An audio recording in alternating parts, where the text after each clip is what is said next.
Sa video na ito ay pupunta kami sa isang sapa at itong sapa na pupuntahan namin ay sobrang ganda daw. Yun ang sabi nila. Lahat kami hindi pa kami nakapunta sa sapa na ito. Kaya sobrang curious ako sa lugar na to. Maliban sa sobrang layo at sobrang loobin pa.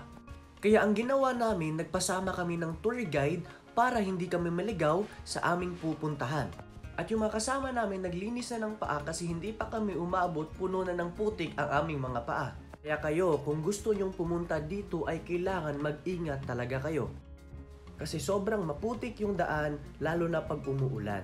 Baka inyong napapansin, sobrang tagal naming nakarating. Kasi yung iba, kailangan talaga maghinay-hinay at yung iba dumating pa sa point na sila ay nagpapaana. At sobrang tagilid yung daan, kaya yung iba kailangan talaga hawakan. At kailangan talaga natin magdoble ingat, lalo na pag ikaw ay nakapaa. Baka hindi na putik yung naapakan mo, tain na ng baka. At nakita na natin yung mga bato at onti-onti na naming nilapitan at para mas mabilis kailangan nating bilisan.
At ngayon, ipapakita ko sa inyo yung both side ng sapa. Sobrang ganda dito, parang pugad ng mga crocodile.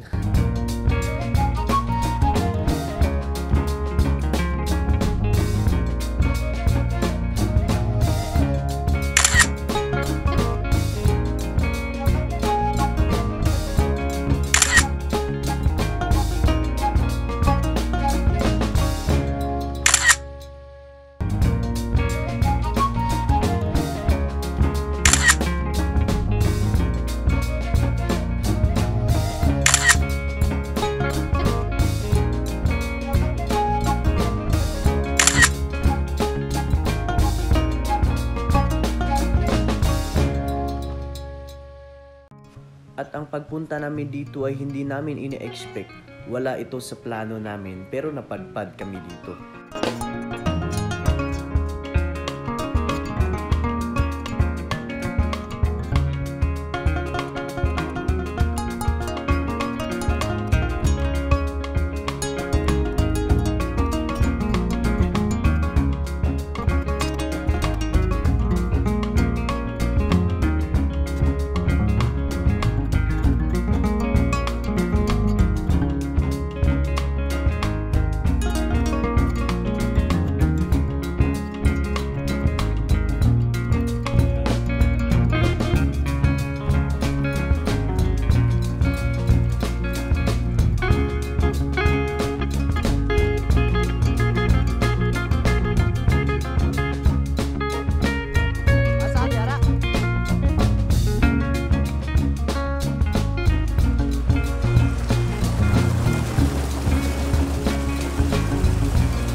dito lang magtatapos ang ating vlog. Huwag kalimutan mag-iwan ng isang bagsak na like, comment, and share. And don't forget to click subscribe. Thank you for watching!